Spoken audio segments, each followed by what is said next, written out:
이 자리에 계신 분들 중에서 젊은 분도 계시고 또 나이가 지긋하신 분들도 계시는데, 제가 얼마 전에, 작년입니다, 제가 우리 교회 성도님들의 나이가 평균값이 얼마인가 한번 계산해 본 적이 있습니다. 그랬더니 우리 교회의 평균 나이가 45세에서 55세 사이에 계신 분들이 가장 많았습니다. 아마 지금도 여기 계신 분들 제가 이렇게 보니까 중년을 넘어서신 분들이 참 많이 계신 것 같습니다. 중년이 된다는 것은 여러 가지 의미가 있습니다. 그렇죠? 여러 가지 의미가 있는데 그 중에 가장 큰 특징 중 하나가 40이 넘어가면서 많은 사람들이 인생에 대해서 이제 새로운 계획을 다시 세우기 시작합니다.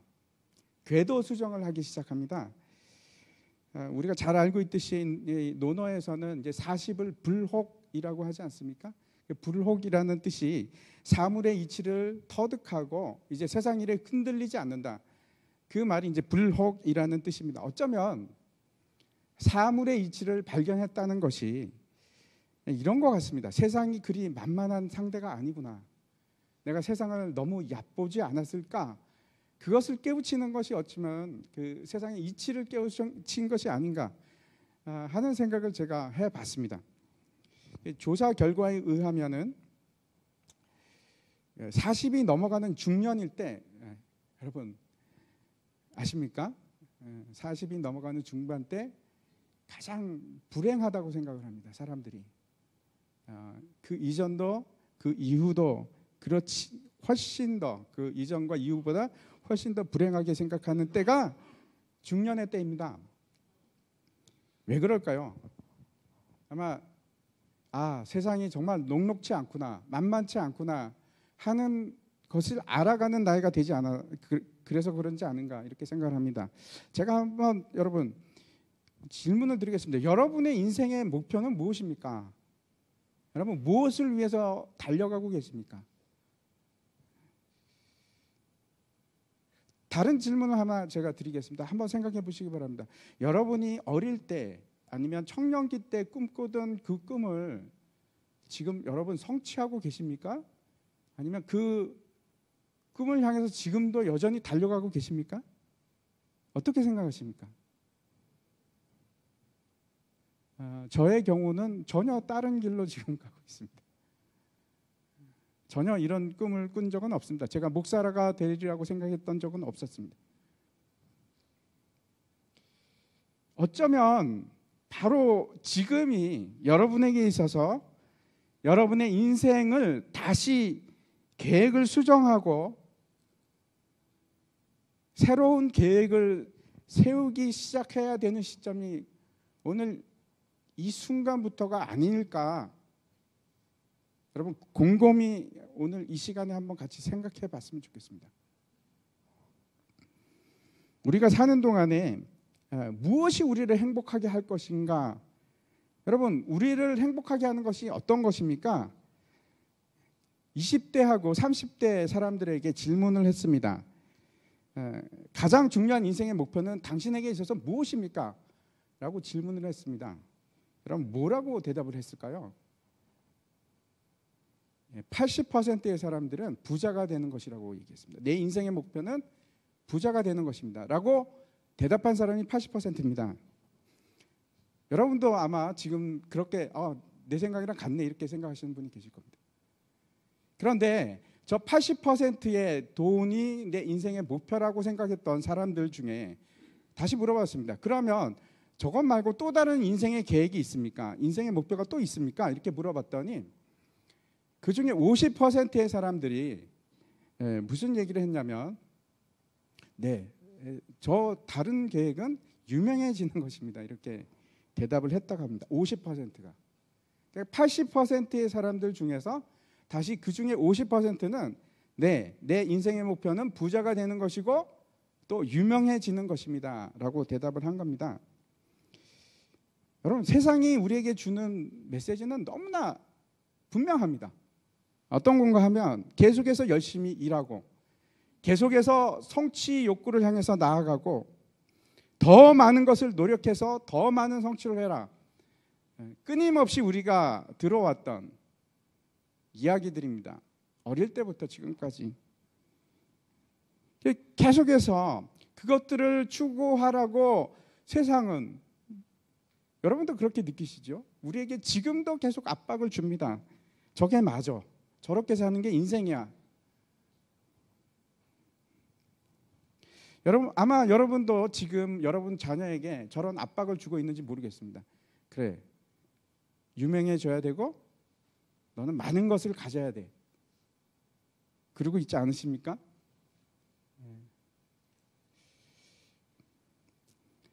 우리가 인생에 관해서 알 수 있는 것은 대부분 과거를 되짚어 보기 시작할 때, 그때 인생을 새롭게 깨우치게 됩니다.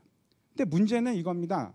우리가 깨우치기 시작할 때 그때는 이미 늦었다는 것을 깨닫습니다. 이제는 때가 늦었구나.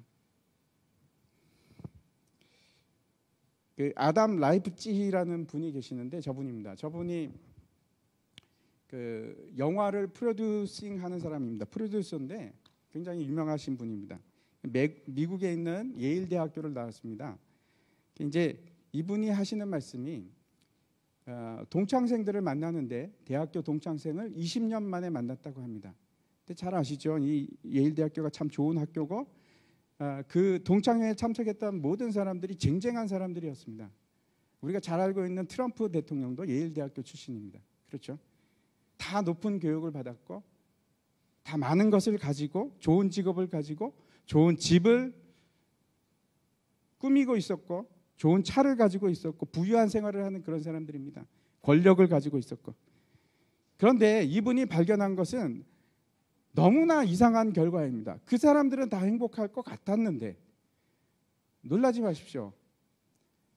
그 중에 80%의 사람들이 자기는 불행하다고 생각하는 겁니다. 그렇다면 나머지 20%의 사람들은 도대체 어떤 사람들일까?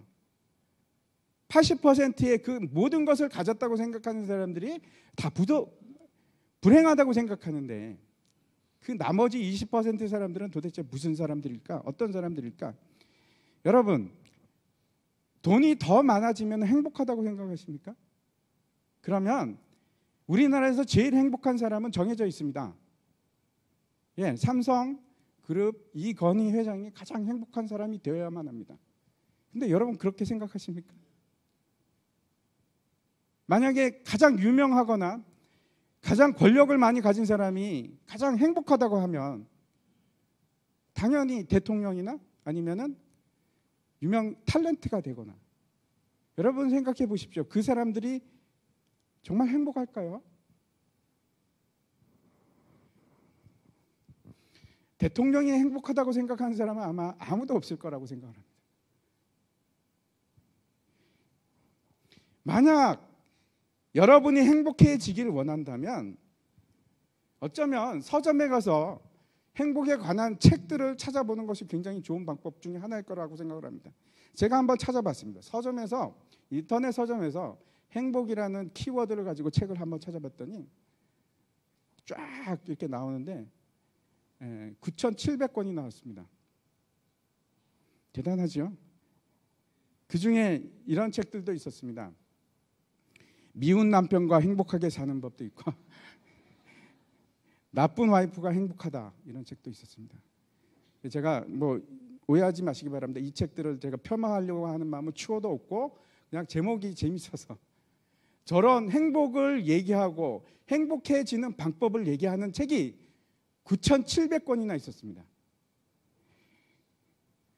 미국 아마존 서점에 제가 들어가 봤습니다. 그리고 거기서 한번 해피니스라는 단어를 가지고, 행복이라는 단어를 가지고 찾아봤더니 여러분 24만 권이 나왔습니다. 그러나 저 책들을 다 읽어야지만 행복이 도대체 무엇인지, 어떻게 하는 것이 행복을 찾는 것인지 아는 것은 아닙니다. 왜 그런가? 제가 지금 여러분에게 말씀드리려고 합니다. 잘 들으시기 바랍니다. 어떻게 하는 것이 행복해지는 것인지. 자신이 행복하다고 생각하는 20%의 사람들은 어떤 사람들인가? 대답은 아주 단순합니다. 인생의 목적을 발견한 사람들입니다.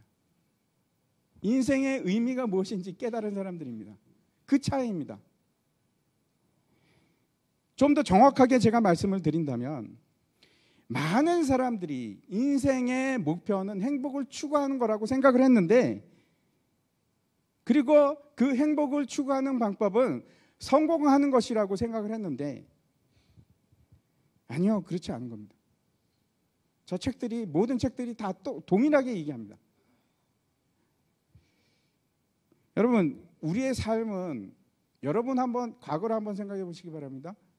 우리의 삶은 지금 지속적으로 질이 높아지고 있습니다. 먹는 것도 잘 먹고, 더 좋은 집에서 살고 있고, 더 좋은 차를 타고 다니고, 수입도 조금씩 늘고 있습니다. 요즘에는 굶는 사람이 그렇게 많지 않습니다.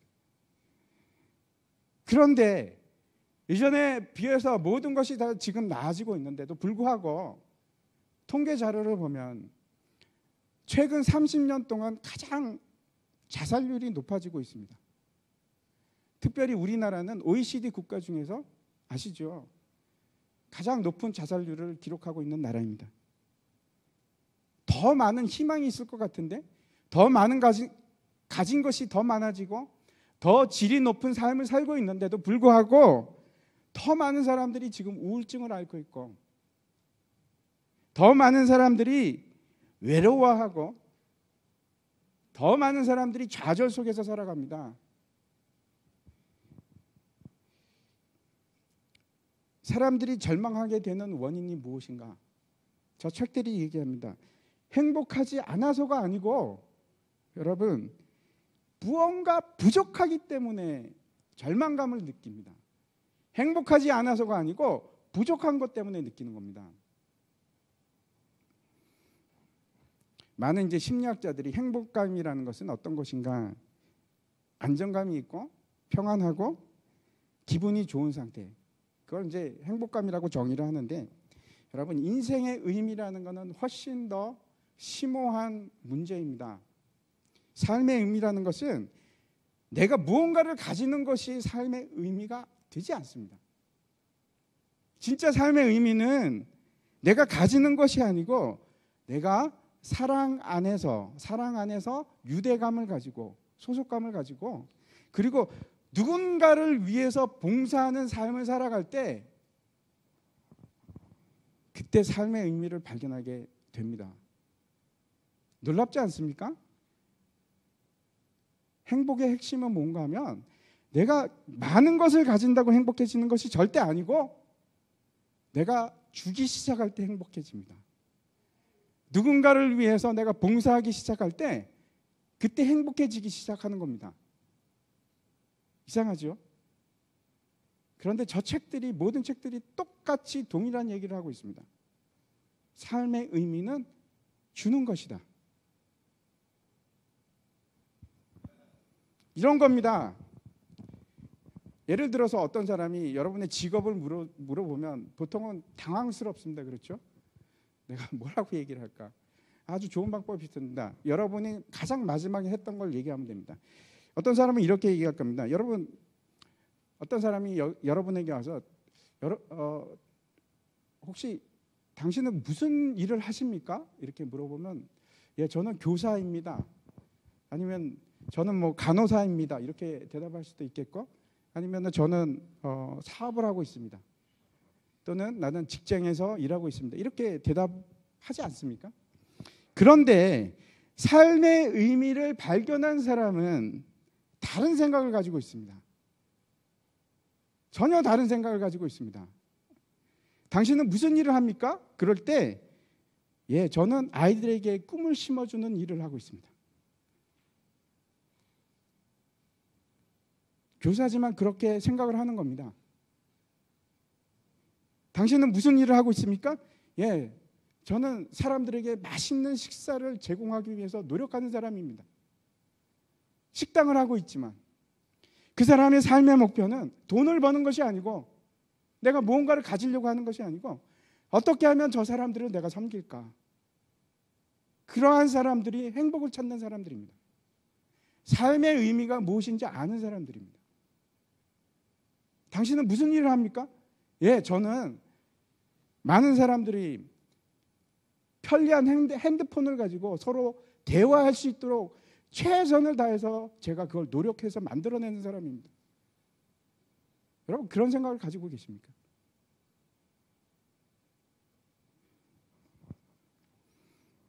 그 에밀리 에스파니라는 분이 계신데 스탠포드 대학교에서 편집장을 하고 있습니다. 저분이 이제 책을 썼는데 그 책에 삶의 의미를 주는 4가지 요소에 대해서 얘기하고 있습니다. 제가 그걸 잠깐 소개를 드리려고 합니다. 첫 번째, 삶의 의미를 주는 4가지 요소가 무엇일까? 첫 번째는 사랑 안에 거하는 겁니다. 그 사랑은 사람에게 뭘 주기 시작하냐면 존재 가치를 줍니다. 저 사람이 나를 사랑할 때 나는 내 존재 가치가 있구나 하는 것을 느끼게 됩니다. 사랑이 굉장히 중요한 겁니다. 사랑이 없으면, 아무도 자기를 사랑하지 않는다고 생각하면 나는 존재 가치가 없다고 생각합니다. 이런 얘기를 합니다. 한 친구가, 저번에 친구가 이제 매일같이 아침에 신문 가판대에 가서 신문을 삽니다. 그런데 이제 신문만 사는 것이 아니고 같이 얘기를 하는 겁니다. 저 아주머니랑 같이 오늘은 어떻습니까? 날씨가 이렇네요. 뭐 이런 얘기를 하면서 친하게 지내는 겁니다. 매일 아침 만나니까. 근데 하루는 주머니에 동전이 없었습니다. 그래서 동전이 없네요. 그랬더니 저 아주머니가 괜찮아요. 그냥 가져가세요.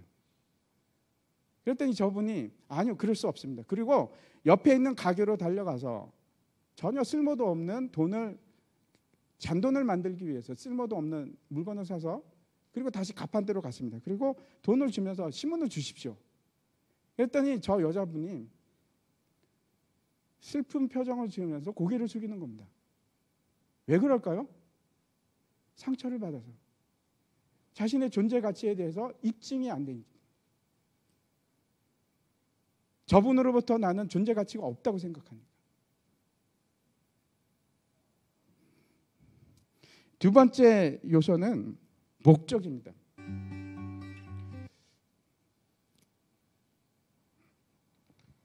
삶의 의미는 내 자신이 원하는 것을 가지는 것이 아니고, 여러분 기억하시기 바랍니다. 삶의 의미는 내가 더 많은 것을 가지는 것이 아니고 더 많은 것을 사람들에게 봉사하기 시작할 때, 나눠주기 시작할 때, 그때 의미가 있는 겁니다.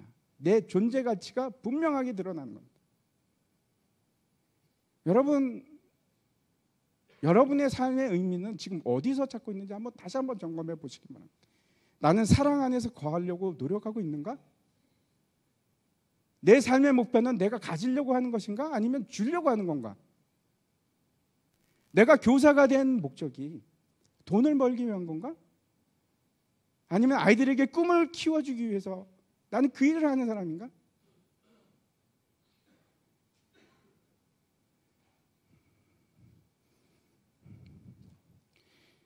인생의 목적은 우리에게 살아갈 이유를 제공하고 그 살아갈 이유가 내 삶의 원동력이 되는 겁니다. 여러분, 하나님께서 우리를 그렇게 만드셨습니다. 다른 사람에게 뭔가 주는 것이 우리의 인생의 목적으로 그렇게 만드셨기 때문에 그렇습니다. 여러분, 취하는 것으로 만족을 누릴 수가 없습니다. 세 번째 요소는 여러분이 제가 자꾸 잘못 넘기고 있는데 전혀 다른 방식으로 자신을 넘어서는 것입니다. 그걸 뭐라고 하냐면 초월성이라고 합니다. 내가 할 수 없는 일들을 하기 시작할 때, 이렇다고 합니다. 환자에게 큰 나무를 보여주는 것과 그렇지 않고 병실에만 가둬두는 것하고 너무나 다른 차이를 가져온다고 합니다. 여러분 그런 기억 있으시죠? 큰 대자연을 바라봤을 때 내가 막 치유가 되는 것 같고 내가 더 큰 사람이 되는 것 같고, 내가 사랑 안에 거하고 사람들에게 베품의 삶을 시작할 때 하나님의 손길이 우리에게 초월성을 주시기 시작합니다. 네 번째 요소는 나 자신의 이야기를 쓰는 것이라고 아까 에스파니 그분이 얘기를 합니다. 이게 무슨 말인가 하면 내 자신의 얘기를 쓴다는 것은 내가 누군지 알고 내가 어떻게 해서 형성이 되었는지도 알고 내 과거의 진행 쭉 모든 과정을 내가 알고 있는 겁니다. 분명하게 인식하는 겁니다.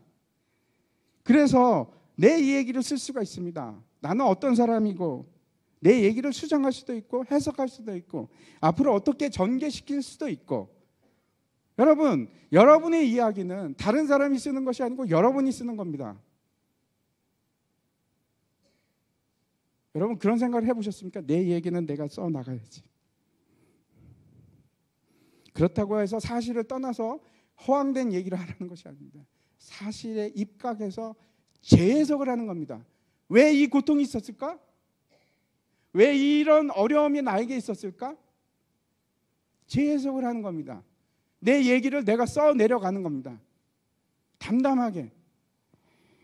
여러분 이지선 씨라고 여러분 들어보셨죠? 그러니까 제가 잠깐 계속해서 넘기다가 말았었는데 벌써 저분이 40이 넘었습니다. 중년이 돼서 미국에서 이제 공부를 마치고 돌아와서 이제 한동대 교수가 되었습니다.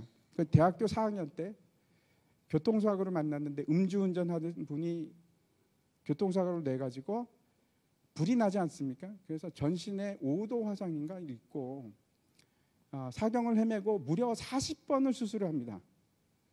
근데 그 고통 속에서 살아남았습니다. 지금 내 꼴을 봐. 이게 뭐야? 나는 도저히 살 수 없어. 좌절 속에 있는 게 아니고 이걸 이겨내고 자기 얘기를 다시 쓰기 시작한 사람입니다. 아니야, 이건 분명히 무슨 이야기가 있을 거야. 분명히 하나님께서 나에게 주신 무슨 어떤 목적이 있을 거야. 자기 이야기를 재해석하고 다시 써내려가기 시작했습니다. 그리고 자기의 계획을 목표를 바꾸기 시작했습니다. 그 얘기를 제가 잠깐 영상을 만들었는데 한번 보시기 바랍니다. 네, 저는 상담심리사회복지협부에 새로 임용된 이지선입니다. 저는 학부 때 원래 유아교육 전공했었는데요.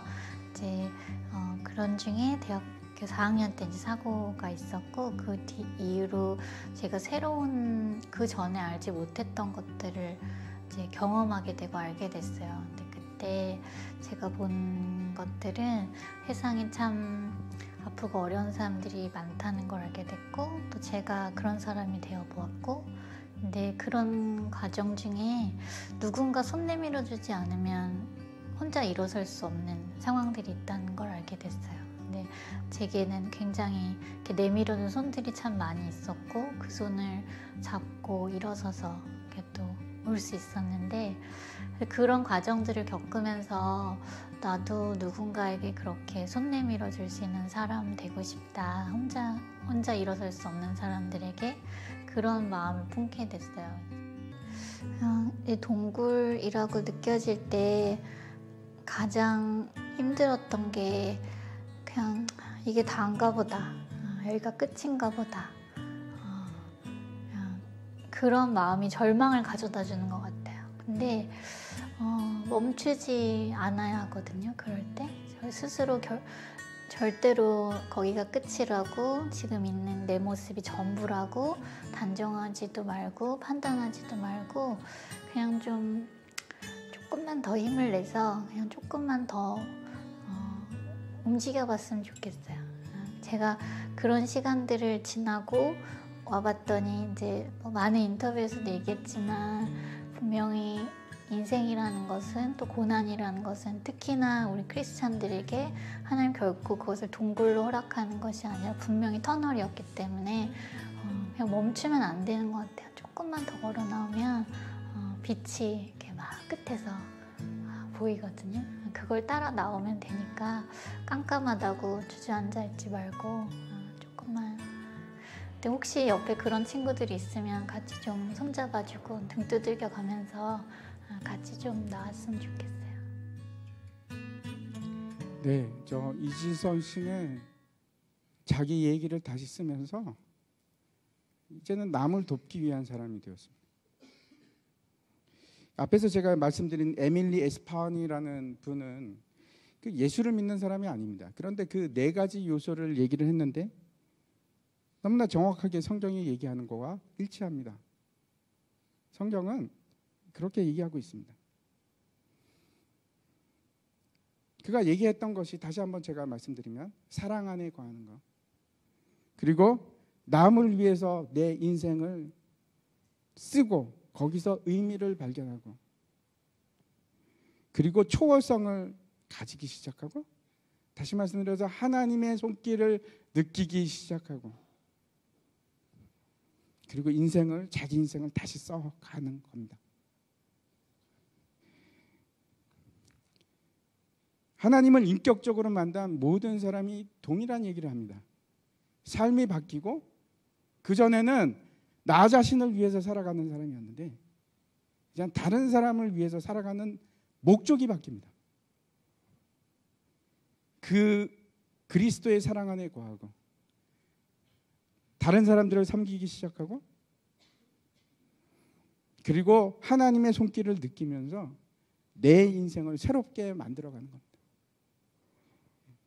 그런 사람 중에 한 사람이 오늘 바울입니다. 오늘 본문에 나온 바울입니다. 이 바울을 제가 잠깐 소개하겠습니다. 이 사람은 원래 직업적으로 예수 믿는 사람을 싫어해서 예수 믿는 사람들을 죽이는 사람이었습니다. 직업적으로 잡아서 죽이거나 옥에 집어넣는 사람이었습니다. 그가 제일 싫어하는 말이, 예수님은 하나님의 아들이라는 말을 가장 싫어했고, 또 하나 싫어하는 말이 예수님이 다시 살아나셨다, 부활하셨다는 말을 너무나 싫어하는 사람이었습니다. 이 사람이 또 다른 예수 믿는 사람을 옥에 집어넣기 위해서 지금 시리아에 있는 다마스커스를 향해서 가다가 하늘에서 갑자기 호련히 밝은 빛이 자기를 비추는 것을, 그런 경험을 하게 됩니다. 그러면서 그 빛의 속에서 이렇게 음성이 들리기 시작하는데, 사울아 사울아, 사울이 원래 바울이 바뀌기 전의 이름이었습니다. 사울아 사울아 어찌하여 나를 박해하느냐 라는 소리를 듣게 됩니다. 그래서 바울이 얘기합니다. 주여 당신이 누구시옵나이까? 그랬더니 그 목소리의 주인공이 하는 말이, 네가 박해하는 예수라 하는 소리를 듣고 그의 인생이 완전히 바뀌기 시작했습니다. 완전히 다른 사람이 되었습니다. 예수 믿는 사람들을 막 죽이기 위해서 쫓아다녔던 사람이었는데, 이제는 소아시아와 유럽을 비롯해서 전 세계에 알고 있는 곳을 다니면서 다른 사람들을 위해서 예수를 전파하는 사람이 되었습니다. 오늘 읽은 성경 말씀은 바울이 실라라고 하는 동역자와 함께 그리스로 가서 거기서 전도를 하다가 예수를 전하다가 붙잡힙니다. 그리고 옷이 찢기도록 매를 맞고, 그리고 옥에 갇히는 장면부터 시작을 합니다. 당시 로마 시대의 감옥은 세 종류가 있는데, 이 사도 바울이 갇혔던 곳은 지하 감옥입니다. 지하 감옥은 어떤 곳인가 하면 사형수만 집어넣는 그런 곳입니다. 무슨 얘기인가 하면 이제 너를 죽이겠다 하는 그런 뜻입니다. 옷은 찢기고 매는 죽을 만큼 맞고, 그리고 사형수가 되어서 지하 감옥에 갇힌 겁니다. 그때 무슨 일이 있었는지 한번 성경 말씀을 다시 한번 보겠습니다. 같이 한번 읽어볼까요? 같이 읽겠습니다. 시작. 한밤중에 바울과 실라가 기도하고 하나님을 찬송하며 제수들이 듣더라. 이에 갑자기 큰 지진이 나서 옥토가 무너 움직이고 문이 곧 다 열리며 모든 사람의 매인 것이 다 벗어진지라. 생각해 보시기 바랍니다. 뭔가 이상하지 않습니까? 아프고 좌절감을 느끼고 억울하고 두려움을 느끼고 살려달라고 외쳐야 되는 사람인데도 불구하고 지금 이 사람들이 뭘 하고 있냐면 하나님께 기도하면서 찬양하고 있습니다. 하나님 영광 받아 주시옵소서. 다가올 고통에 대해서 통곡하고 억울해하는 것이 아니고 그걸 재해석하고 있습니다.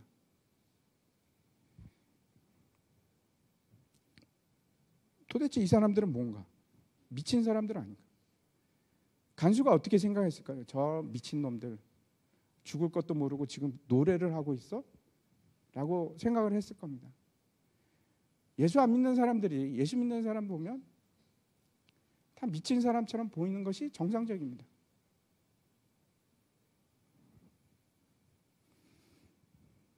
그러나 여러분 다시 한번 생각해 보시기 바랍니다.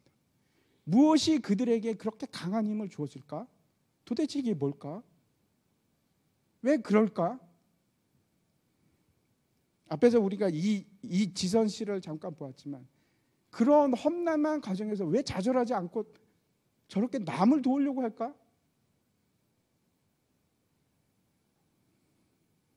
사도 바울은 나중에 이제 로마 감옥에도 갇히는데 거기서 이렇게 얘기를 합니다. 제가 한번 읽어보겠습니다. 나는 비천에 처할 줄도 알고 풍부에 처할 줄도 알아. 모든 일, 곧 배부름과 배고픔과 풍부와 궁핍에도 처할 줄 아는 일체의 비결을 배웠노라. 내게 능력 주시는 자 안에서 내가 모든 것을 할 수 있느냐. 그러면서 뭐라고 하냐면 감옥 속에서 내가 주 안에서 크게 기뻐한다. 미쳤죠? 미친 사람 아니겠습니까? 여러분 이걸 이해할 수 있습니까? 이거는 어쩔 수 없이 전투에 나갔다가 죽을 수밖에 없어서 장렬하게 죽는 거하고는 전혀 다른 얘기입니다. 수많은 예수를 믿는 사람들이 예수의 이름을 부르면서 기쁘게 죽어갑니다. 제가 이상 목사님이라는 그 북한 선교하시는 분으로부터 이런 얘기를 들었습니다. 중국에서 칭화대에 다니는 한 여자 대학생을 만났습니다. 이 IQ가 175입니다. 칭화대는 굉장히 좋은 학교입니다. 그곳에 다니고 있는 아주 유망한 젊은 여자 청년인데 우연히 만나게 되고 그에게 복음을 전하게 되고 같이 성경 공부를 했습니다. 근데 이 여자 청년이 몇 달 동안 보이지 않는 겁니다. 그래서 어떤 일을 당했겠구나 생각을 했는데 나중에 다시 만나게 되었습니다. 그래서 어떻게 됐어? 공안에 잡혀서 끌려간 겁니다. 그리고 그 안에서 참 몹쓸 짓을 당했는데 심지어는 그 안에 있는 죄수들 50명으로부터 성적으로 유린을 당하고 매일같이 그리고 임신까지 하게 되었습니다. 그리고 몇 달 후에 만난 겁니다. 이 이상 목사님을 다시. 이 이상 목사님이 그럽니다. 미안해. 너에게 예수를 전해서 미안해. 그랬더니 그 젊은 여자 청년이 뭐라고 하는지 아십니까? 아니요. 너무 감사해요. 나에게 예수를 알게 해주셔서 너무 감사해요. 여러분 도대체 이게 뭡니까? 여러분 이해할 수 있으십니까? 이 얘기는 여기서 끝나지 않고 바울과 실라가 기도와 찬양을 할 때 초월을 경험하게 됩니다. 초월성을 느끼게 됩니다. 다시 한번 그 말씀을 한번 눈으로 보시면은 큰 지진이 나서 감옥이 흔들리고 감옥의 터가 흔들리기 시작하면서 문이 다 열려버립니다. 그리고 심지어는 발에 차고 있던 착고까지 풀렸습니다. 간수가 잠을 자다가 깼습니다. 놀래서 옥문이 다 열려 있고 이거 큰일 났네. 죄수들은 다 도망갔겠지. 그리고 나서 자결을 시도합니다. 자살을 시도합니다. 왜 그런가 하면 당시 로마의 법이 죄인을 풀어주거나 도망가게 하면 그 죄인의 죄를 자기가 모두 뒤집어 써야 됩니다. 그래서 사형수를 풀어주면 사형을 당하는 겁니다. 그래서 자살을 시도합니다. 사형수가 도망갔으니까. 그때 자살을 하려고 할 때 바울이 큰 소리로 외칩니다. 명령을 합니다. 내 몸을 상하게 하지 말라. 우리가 여기 있다.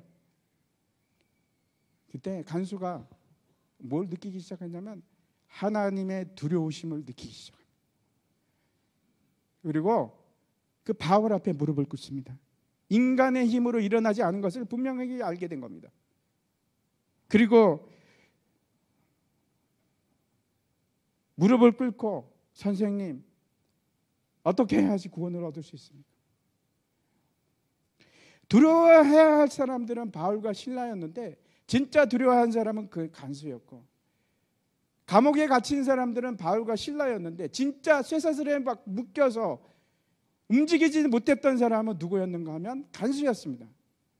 진짜 죽음의 공포를 느끼고 두려움을 느껴야 할 사람은 바울과 실라였음에도 불구하고 두려움을 느낀 사람은, 죽음의 공포를 느낀 사람은 간수였습니다.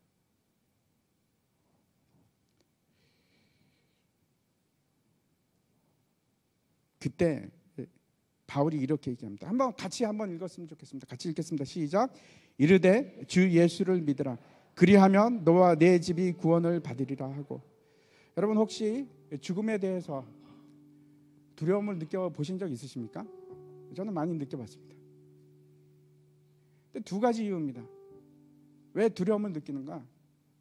죽음 위에 어떤 일이 있을지 모르니까, 아무것도 모르니까, 확신할 수 없으니까. 또 하나는, 여러분, 또 한 가지 이유가 있습니다. 내가 왜 죽음을 두려워하는지, 내가 죄인이기 때문에 그렇습니다. 여러분, 아마 여러분 중에서는 이렇게 생각하실 분도 계실지 모르겠습니다. 뭐야, 나는 죄인 아닌데.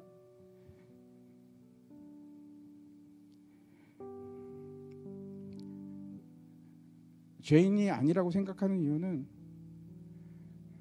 여러분이 교만해서 그렇습니다. 개도 주인이 있고, 소도 주인이 있고, 말도 주인이 있고, 세상의 모든 것은 주인이 있습니다. 여러분에게도 주인이 있습니다. 살아계신 창조주 하나님이 여러분의 주인입니다. 근데 그런 거 나 몰라? 내가 나의 주인이야. 하나님 같은 그런 건 없어 하는 것보다 더 큰 죄는 없습니다. 왜? 하나님을 멸시했기 때문에. 하나님을 부정하고 멸시했기 때문에 그렇습니다. 그보다 더 큰 교만죄는 없습니다. 피조물이. 우주를 한번 보십시오. 모래알보다 작은 존재가 마치 우주의 주인이 되듯이 행동하는, 그것이 죄입니다.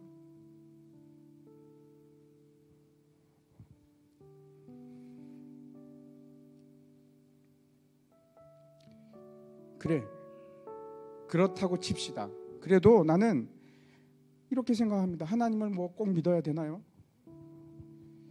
마음으로 인정하고 그냥 착한 일하고, 그래, 창조주 계신 거 내가 인정하겠습니다. 그냥 살면 되지. 착하게 삽니다. 나는.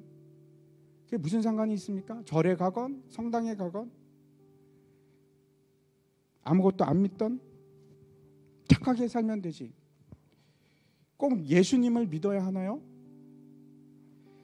예, 맞습니다. 예수님 믿으셔야 합니다. 예수님 밖에는 다른 길은 없습니다.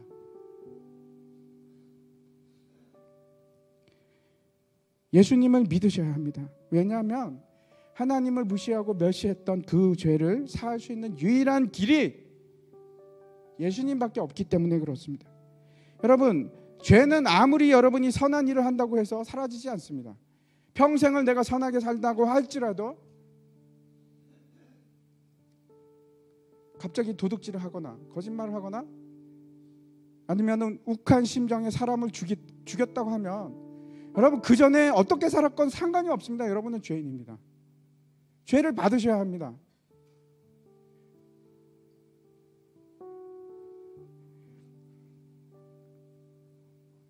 유죄는 형을 사는 겁니다.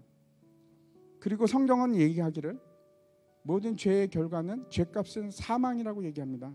죽음입니다. 그 죄는 여러분 절대 사라지지 않습니다. 값을 치르셔야 합니다. 아무리 선을 행한다고 해도 그것은 사라지는 것이 아닙니다. 죄는 유일한 무죄 선언을 받을 수 있는 유일한 방법은 내 대신, 내 죄 대신 누군가가 그 죄를 담당하는 것 외에는 방법이 없습니다. 내 죄를 위해서 누군가가 죽지 않으면 아무런 방법이 없습니다. 여러분, 석가모니가 여러분을 위해서 죽으셨습니까? 여러분을 위해서 공자가 여러분을 위해서 죽으셨습니까? 아니면 여러분의 부모님이 여러분 죄 때문에 죽으셨습니까? 아니요. 여러분의 죄를 위해서 죽으신 분은 단 한 분, 예수 그리스도밖에 없습니다. 그래서 예수 그리스도가 유일한 길입니다. 여러분 어디 가서 들어보셨습니까? 여러분의 죄를 위해서 누군가를 죽었다는 얘기를 들어보신 적이 있으십니까?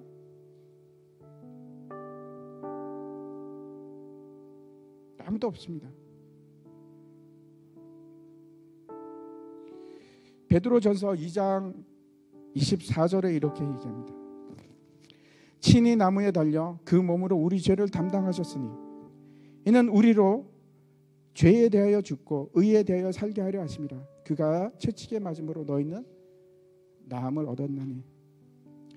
여러분, 더 놀라운 사실은 예수님께서 죽으셨을 뿐만 아니고 다시 살아나셨습니다. 죽고 끝나신 것이 아니고 하나님의 아들이,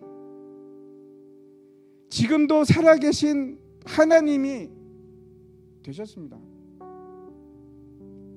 살아계신 하나님입니다. 그분이 지금도 역사하고 계시고 그분이 지금도 여러분에게 간섭하시기를 원하십니다. 주 예수를 믿어라. 그리하면 너와 내 집이 구원을 얻으리라. 만약에 여러분이 예수 그리스도의 내 대신 죽으심을 인정하기만 하면, 그래 맞습니다, 그분이 나 죄 때문에 죽은 게 맞습니다라고 고백만 하면 재판장이 땅 당신은 무죄 인정하셨습니까? 그럼 무죄. 아니요, 나는 예수 그리스도 믿지 않습니다. 그분이 왜 내 죄를 위해서 죽습니까? 나는 그런 거 믿지 않습니다. 여러분은 그러면 여러분의 죄값을 여러분이 담당하셔야 됩니다.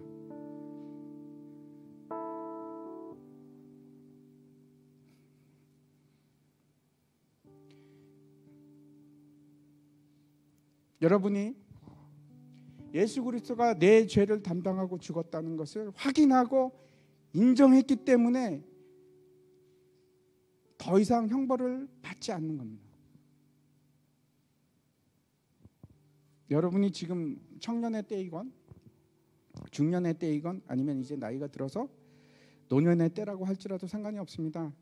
이제 여러분의 인생의 의미를, 목적을 다시 재설정하십시오. 가지는 것이 아니고 주는 자가 되어야 됩니다. 그때 필요한 것이 있습니다. 사랑 안에 거하는 겁니다. 예수 그리스도의 사랑 안에 거하십시오. 그러면 그분이 여러분에게 하나님의 손길을 내려주시고 여러분에게 감당할 힘을 주시고 헤쳐나가게끔 하십니다. 그때 여러분이 여러분의 인생을 다시 쓸 수가 있습니다.